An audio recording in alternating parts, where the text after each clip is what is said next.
Hello, and welcome back to 5-Minute Chapters, the podcast that brings you insightful summaries of influential works in education and learning.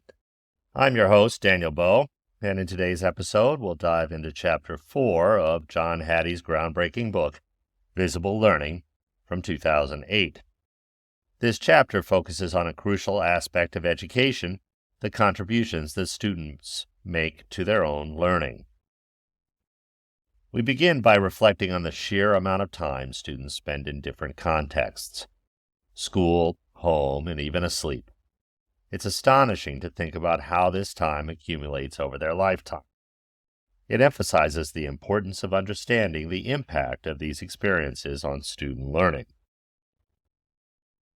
Hattie presents a comprehensive table summarizing the findings of various meta-analyses on the factors influencing student learning.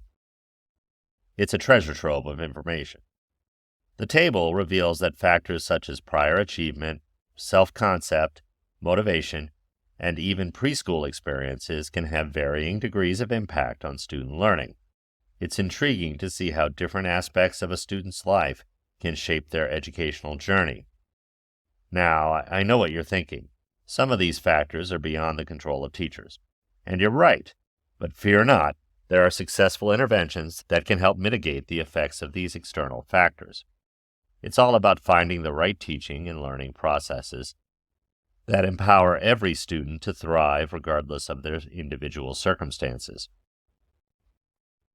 Let's dive deeper into some of these interventions, shall we? Take exercise and relaxation, for example.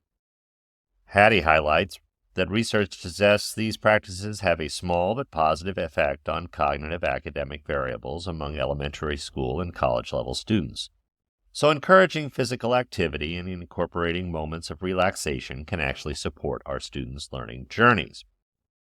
Now let's touch on a topic that often sparks debate: the use of drugs to treat attention deficit hyperactivity disorders, commonly known as ADHD or ADD.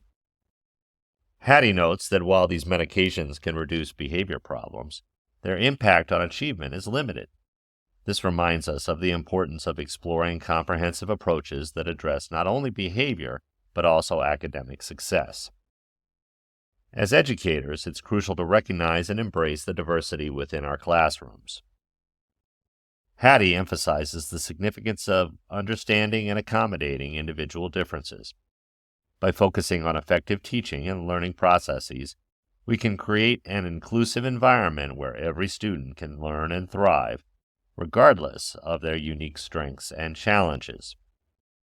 Chronic illness can undoubtedly pose challenges for students, impacting their achievement.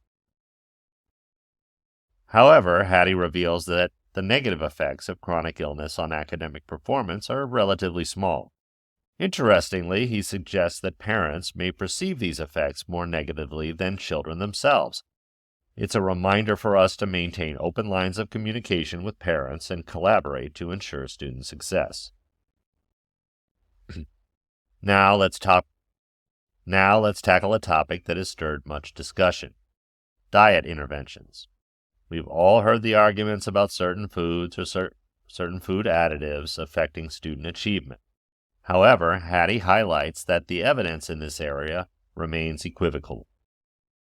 While there may not be magic food formula for academic success, it's essential to encourage healthy eating habits that nourish both body and mind. To wrap up, Chapter 4 of Visible Learning underscores the vital role students play in their own learning.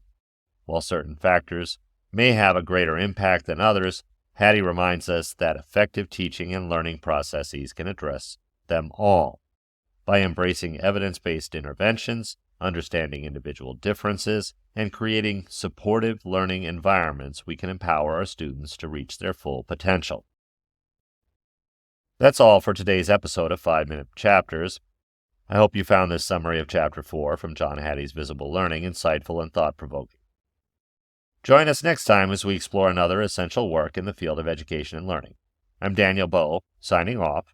Remember, every chapter holds the power to transform our educational practices, and we have 5-minute chapters because sometimes even teachers need clip notes.